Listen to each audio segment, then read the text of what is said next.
ఎవరు హీరో అని నన్ను దొప్పేస్తున్నారు సార్. మీరే కొంచెం నాకు హెల్ప్ చేయాలి.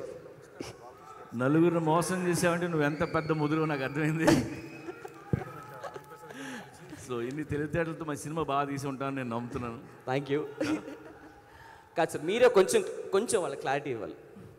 మీరు కొంచెం ఇటు వస్తే అందరూ కొంచెం బాగుంటుంది. ఇంకా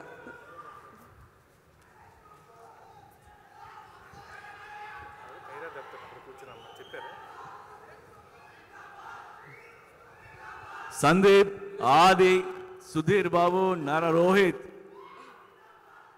నలుగురు సార్లే is a multi starrer film. So thank you. Sir hero వద్దు సార్. మీ నెక్స్ట్ సినిమాలో ఎవరితో హీరోగా తీస్తారో చెప్పండి. ఎవరిని పెట్టుకొని సినిమా హీరోగా తీస్తారో చెప్పండి. మీ నెక్స్ట్ సినిమాలో అందరితో చేస్తాను సార్.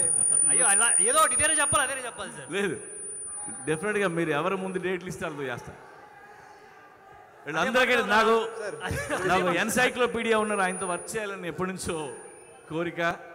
సో ఆయన చూసి చాలా నేర్చుకున్నాను, మీరు నేర్చుకుని ఉంటారు చాలా.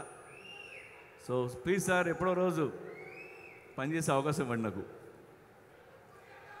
అండ్ ముందుగా నిన్న రాత్రి బాలకృష్ణ గారు నాకు ఫోన్ చేశారు. రేపు ఈవినింగ్ సమంతకమణి ఆడియో ఫంక్షన్కి వెళ్దాం అని చెప్పారు. మళ్ళీ మార్నింగ్ షూటింగ్లో కలిసా, అప్పుడు కూడా చెప్పారు ఈవినింగ్ సమంతకమణి ఫంక్షన్ ఉంది వెళ్దాం అని. అలాగే సార్ అన్న. ప్యాకప్ అయిన తర్వాత మనం ఫంక్షన్లో కలుద్దాం అని చెప్పి ఇంటికి వెళ్ళారు.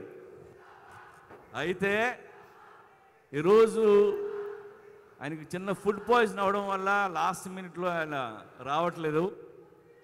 సో ఆయన తరఫున నన్ను సారీ చెప్పమన్నారు.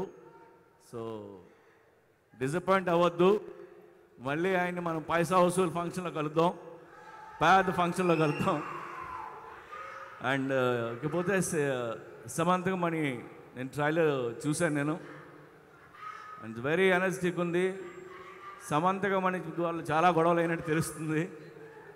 అండ్ బాగా తీశాడు Sriram. Thank you sir. And ఈ సినిమా పెద్ద హిట్ అవ్వాలి. అందరికీ టీమ్ అందరికీ బెస్ట్ ఆఫ్ లక్. అండ్ మా ప్రొడ్యూసర్ ఆనంద్ ప్రసాద్ గారు, ఆయనతో సినిమా నేను ఫస్ట్ టైం వర్క్ చేస్తున్నాను. ఇట్స్ అ వండర్ఫుల్ ప్రొడ్యూసర్, అంతేకాదు wonderful person. So best of luck to the team. Samantakamani పెద్ద హిట్ అవ్వాలని కోరుకుంటున్నాను. Thank you so much. Paisa Vasool cinema heroine Kaira Dutt ఇక్కడే ఉన్నారు. తనని స్టేజ్ మీదకి ఇన్వైట్ చేస్తున్నాము.